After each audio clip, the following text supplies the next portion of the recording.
Да, господин президент, я очень рад. Oh, Mr. President.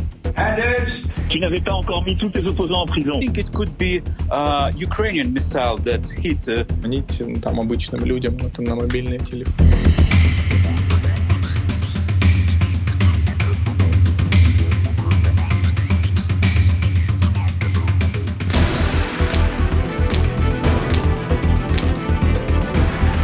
Франсуа Олланд, который оказался более всех разговорчивым, сказал, что это... Ce dont vous avez besoin, ce sont les avions F-16, ça, c'est des avions américains, et la formation des pilotes peut être assurée par d'autres que les Américains, puisqu'il y a des pays qui utilisent des F-16.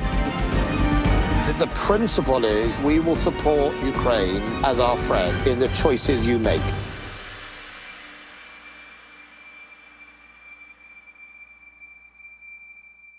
Il y a très exactement 3 mois, le 6 avril, on vous avait fait entendre une interview de François Hollande qui avait fait beaucoup de bruit.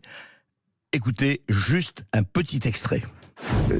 Emmanuel Macron a été longtemps dans l'idée qu'il pouvait jouer un rôle pour une négociation entre l'Ukraine et la Russie. Je pense qu'aujourd'hui, il a pris conscience que cette position-là était intenable. Deuxièmement, il a dit qu'il était prêt à fournir des armements, que l'Ukraine en consommait beaucoup, mais qu'il était important de lui en fournir, et que nous sommes sans doute dans une guerre longue. Il a aussi convenu que Poutine, en ce moment, ne pouvait pas être un interlocuteur. Voilà. C'était François Hollande et ça durait, attention, 1 demi-heure, 3/4 d'heure. Et François Hollande pensait qu'il parlait au président ukrainien, à l'ex-président ukrainien, Petro Poroshenko. Eh bien, pas du tout. Ce n'était pas Petro Poroshenko, c'était 2 imposteurs russes, Vovon et Lexus. Et la plateforme du média digital Omerta consacre aujourd'hui un documentaire à ces 2 personnes. Est-ce qu'ils sont au service, justement, de la stratégie russe? D'ailleurs, le documentaire s'intitule « Le canular au service du soft power russe ». Vous savez très bien que dans la guerre, il y a hélas les morts, il y a les armes, mais il y a la guerre de l'information et évidemment de la désinformation. Est-ce que ça fait partie de ça? Est-ce que c'est ce piège-là? Mais c'est tout à fait étonnant parce que ce Vovon et ce Lexus, et vous allez écouter des extraits, ont piégé énormément de personnalités européennes et occidentales, Angela Merkel, l'ex-présidente, enfin l'ex-chancelière allemande, Christine Lagarde, la grande Christine Lagarde, Banque Centrale Européenne, FMI, etc. Et puis beaucoup d'autres, et notamment Bernard-Henri Lévy, Jacques Attali et d'autres. Alors, Charles Danjou, vous êtes président d'Omerta, du média Omerta. Alors, qui sont ces deux-là, ces 2 piégeurs, on pourrait dire? Ce sont deux prankeurs qui ont démarré en fait il y a plus d'une dizaine d'années. Avec des pranks qui étaient réalisés avec des personnes. C'est bien le piège, hein, c'est ça. Oui, piège canular, réalisé auprès de personnalités politiques, pas forcément de premier plan russe, ou avec des sociétés russes. Ouais. Et là, ils se sont spécialisés avec la guerre du Donbass et plus précisément depuis 1 an et demi, depuis la guerre en Ukraine, ils se sont spécialisés sur un prank à destination politique, c'est-à-dire qu'ils piègent à dessein des personnalités ukrainiennes ou européennes ou américaines de premier plan, dans le but clair de les décrédibiliser, c'est-à-dire de montrer la distorsion entre les discours qui sont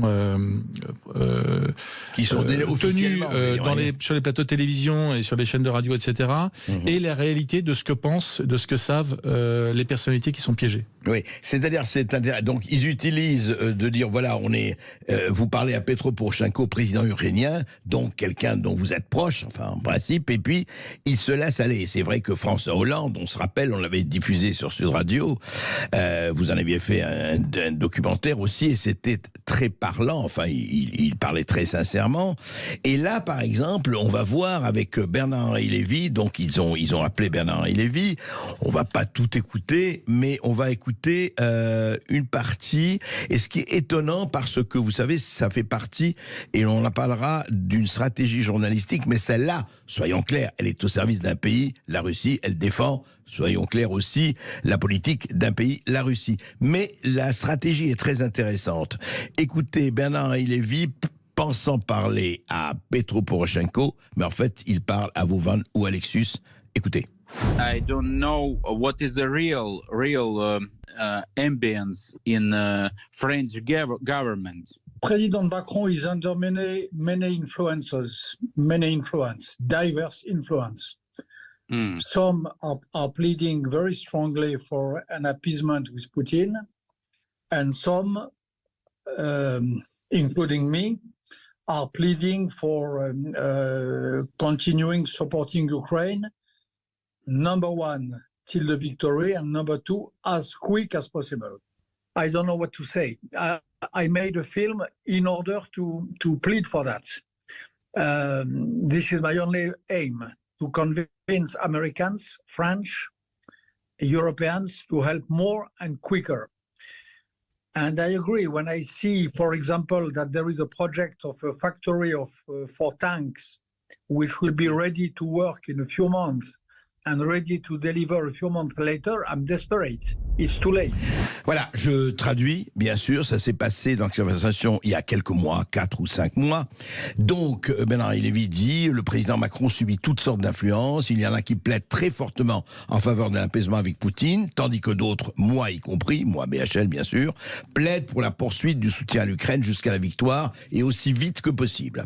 J'ai fait un film exactement dans ce but, je rappelle que ce film s'appelle Slava Ukraini, convaincre les Américains, les Français, les Européens d'aider davantage et plus vite. Quand je vois le projet d'usine de fabrication de chars qui pourrait être opérationnel dans quelques mois et pourra délivrer le matériel encore quelques mois plus tard, je suis désespéré, c'est trop tard. Voilà, et il répond à d'autres questions. Et puis une autre question, effectivement, du soi-disant président Poroshenko. Voici la réponse de Bernard-Henri Lévy. I think that France does a lot, that Macron has moved really, that he will not withdraw, he will not go back. I'm glad that it happens. And my position, you know that I'm a leader of the second party in Ukraine now, and we still have good ratings. So it's not the dialogue of what will happen next after the war, but we are still in different positions for some questions, as you probably know. My film is going to be released in America, I hope soon. That's what I will try to preach on and on. Because Biden also, like European leaders, he's submitted to various influences. And you have people around him who think that enough is enough in America. You have some people who think that time has come to make a compromise. Biden probably certainly does not think that. He genuinely believes in the necessity of defeat for Russia, but not everyone around him, not everyone. Alors voilà, donc il lui dit alors qu'est-ce qui se passe donc en France et ailleurs. Alors Bernard-Henri Lévy répond, je pense que la France fait beaucoup, que Macron a vraiment bougé, qu'il ne se retirera pas, il ne changera pas sa politique d'aide à l'Ukraine. J'espère que mon film, il revient sur son film, sera diffusé aux États-Unis dans pas très longtemps. Je vais essayer de prêcher cela. Tout comme les dirigeants européens, Joe Biden fait l'objet de nombreuses influences. Il a des gens autour de lui qui pensent que assez c'est assez, ça suffit, enough is enough, qu'il est temps de faire un compromis. Il est certain que Biden lui-même n'en fait pas partie. Il croit sincèrement à la nécessité de conduire la Russie à sa défaite, mais tout le monde dans son entourage n'est pas du même avis. Alors, ce qui est intéressant, Charles d'Anjou, c'est qu'au-delà de ça, bon, on voit bien que c'est fait, et vous l'avez dit, dans une espèce de, voilà, ça fait partie de la stratégie de la guerre de la information et des informations, ou des... Voilà, là, c'est pas fake news, c'est fake person, c'est-à-dire que la personne se fait passer pour quelqu'un d'autre, et ça a été fait, effectivement, à énormément de reprises. On se rappelle plusieurs exemples comme ça. C'est ce journaliste allemand qui s'était éteint en bas année pour faire un ouvrier turc, et ça a fait un best-seller tête de turc en Allemagne. Il y a eu Actuel, le journal français qui a duré quelques années et qui faisait les impostures. On se faisait passer pour telle ou telle personne, et c'est vrai qu'on avait des confidences qu'on n'aurait pas eu avec sa carte de presse. Mais en fait, comment vous expliquez ou comment vous interprétez le fait que les gens, François Hollande, Bernard Lévy, Jacques Attali, Christine Lagarde, Angela Merkel, ce sont des gens quand même tout brillants. Comment ils se laissent piéger comme ça en faisant, on leur dit ah oui voilà c'est mon ami ukrainienne, et ils se laissent piéger. Comment vous expliquez ça, vous, Charles d'Anjou? De ce qu'on a compris, il y a un énorme travail de préparation en amont pour chaque piège, en fait. C'est-à-dire que d'abord, ils doivent récupérer les coordonnées. Ouais. Ils doivent construire, en fait, un scénario pour arriver jusqu'à leur interlocuteur. Bien que, dans l'exemple de BHL, par exemple, BHL est un ami de Petro Poroshenko. Donc, ils ont réussi à se faire passer pour Petro Poroshenko, mais avec BHL, c'était relativement simple. Maintenant, il y a un énorme travail de préparation pour faire ce qu'on appelle l'environnement du piégé, comprendre sa psychologie, comment il réagit pendant les interviews, les questions qui vont lui être posées, comment ils vont l'amener sur les sujets intéressants. Donc vous avez des questions bateau, et puis vous avez des questions qui entrent plus dans le dur. Très précis, quoi. C'est très précis, c'est vraiment c'est de l'horlogerie suisse, on peut dire ça. D'accord. Et donc, effectivement, la personne est en confiance. Et c'est drôle parce que quand vous dites, par exemple, que Bernard Lévy connaît bien Petro Poroshenko, il n'y a pas de problème de voix qui se pose, je ne sais pas. Alors justement, à chaque fois, vous avez la vidéo, c'est-à-dire que en général, les appels sont filmés, mais simplement, ce qu'on comprend à chaque fois, c'est que eux s'engagent, donc en se présentant comme Petro Poroshenko, par exemple, à faire un appel vidéo, et qu'au dernier moment, leur vidéo ne marche pas, et donc eux ne sont jamais visibles. Donc ils n'ont pas besoin de se grimer. Ils appellent d'abord en vidéo en disant c'est moi, etc. Enfin, exactement. Et puis il y a toujours un problème technique, et le pranké, la personne qui est piégée, ne voit jamais son interlocuteur. Elle entend sa voix, et visiblement il doit avoir certains talents d'imitation, puisque ils arrivent à reproduire les voix, pas exactement la voix d'origine, mais la voix s'approche suffisamment pour que l'interlocuteur soit en confiance et se livre très librement. Bien sûr. Et répondre aux questions. C'est très intéressant. Et effectivement, les personnes peuvent dire, d'ailleurs, à juste titre, qu'elles ont été piégées. Mais ce qui est passionnant, c'est que c'est un piège, mais en même temps, ils disent sincèrement ce qu'ils pensent. C'est le cas de Jacques Attali. Écoutez, par exemple, la personne, encore une fois, l'imposteur, il faut le dire, appelle Jacques Attali, et voici ce qu'il lui demande, et voici ce que Jacques Attali répond. Hello, Mr. Attali. How are you there? Nice to hear you. Nice to meet you. Nice to hear you, Mr. President. And my view is very simple. There is no other way than a total win and get rid of Putin. Nothing else. And we have to help you for the sake of Ukraine, but also for the sake of Russia. And we have to take all the risks for that. No compromise is possible. No compromise is possible. In my view, the only compromise is to find a way for helping the Russians to get out properly. I may make a special case for Crimea, which I think will be difficult to get back without a global referendum in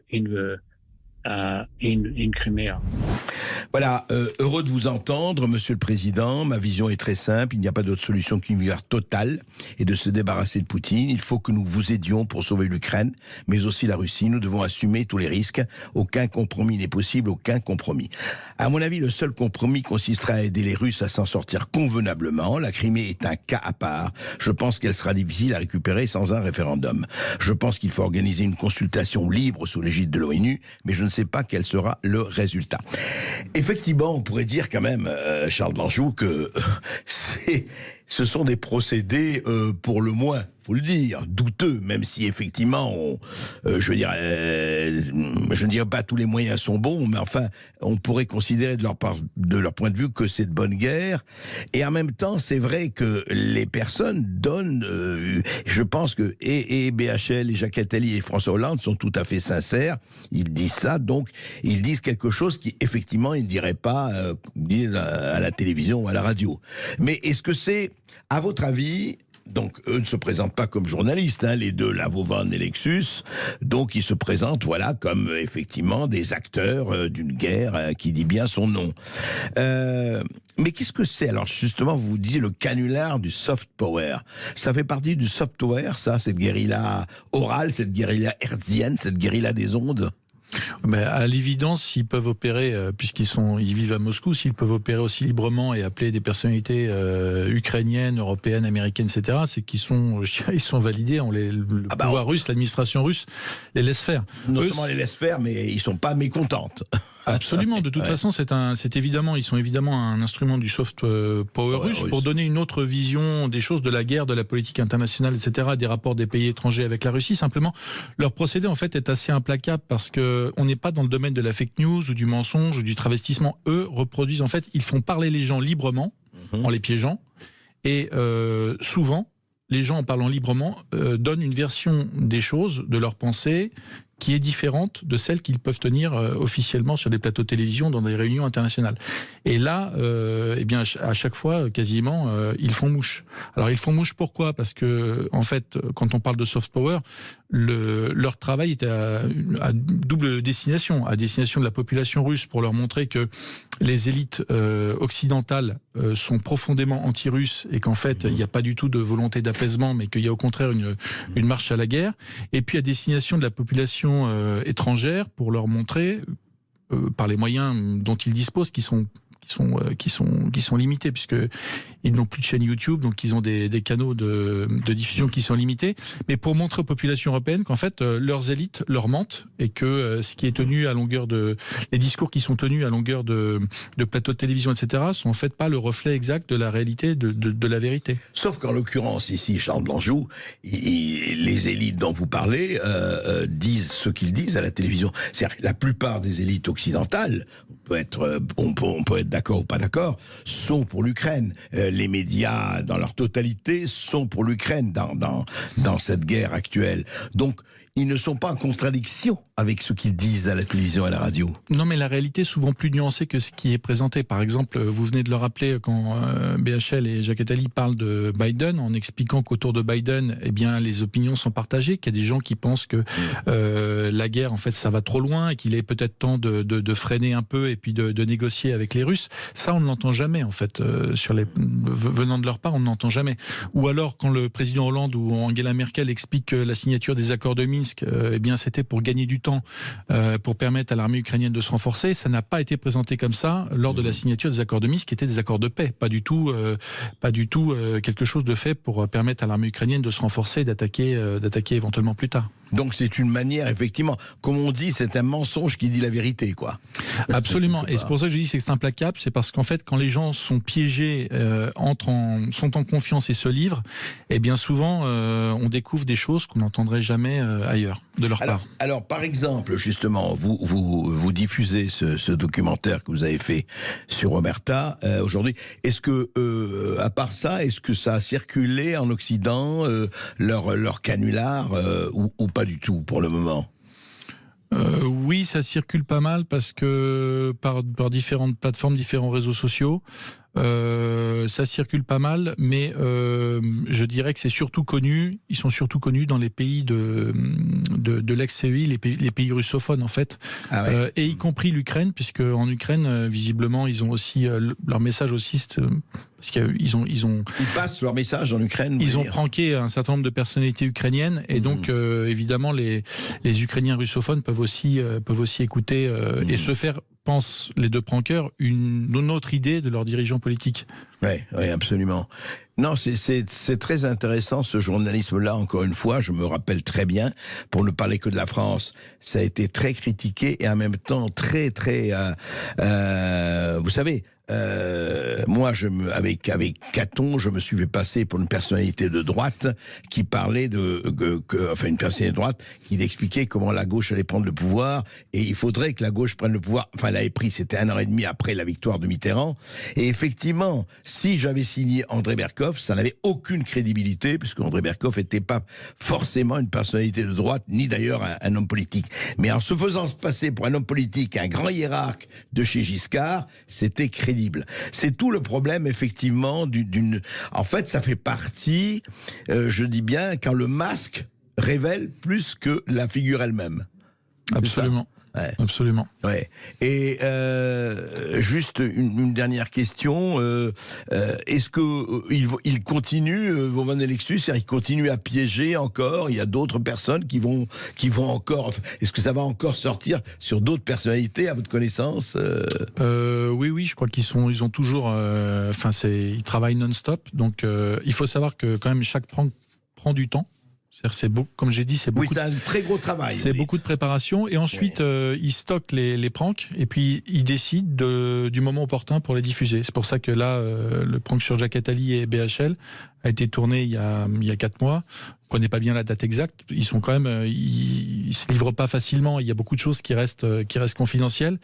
Mais là, ça a été tourné il y a 4 mois. Ils ont décidé de le sortir maintenant. Ouais. Et dans 2 semaines, dans 3 semaines, ce sera quelqu'un d'autre. Peut-être une personnalité française, peut-être une personnalité étrangère ou ukrainienne, puisqu'ils ont piégé beaucoup d'Ukrainiens. Et à votre avis, juste Charles d'Anjou, pour terminer, est-ce que c'est le pouvoir russe, qui décide la date de sortie, ou à votre avis, ce sont eux-mêmes qui font ça? Non, je crois pas. Je crois qu'ils sont assez libres. Je crois que le pouvoir russe laisse travailler. Il y a une certaine bienveillance. Il y a peut-être un certain soutien, une complicité, quand même. Certain soutien, certaines complicités. Mais je pense que dans leur travail, ils sont assez libres. Ils sont des professionnels. Pour les deux, ils sont une formation de journalistes, et donc ils savent faire leur métier. Et je crois pas qu'ils aient besoin de chaperons quand ils prankent ou quand ils diffusent leurs pranks. Merci, Charles d'Anjou. Voilà, si vous voulez aller plus loin, mais écoutez, regardez le documentaire sur Omerta. Le canular au service du soft power russe, il doit y avoir ça aussi de l'autre côté. On en parlera.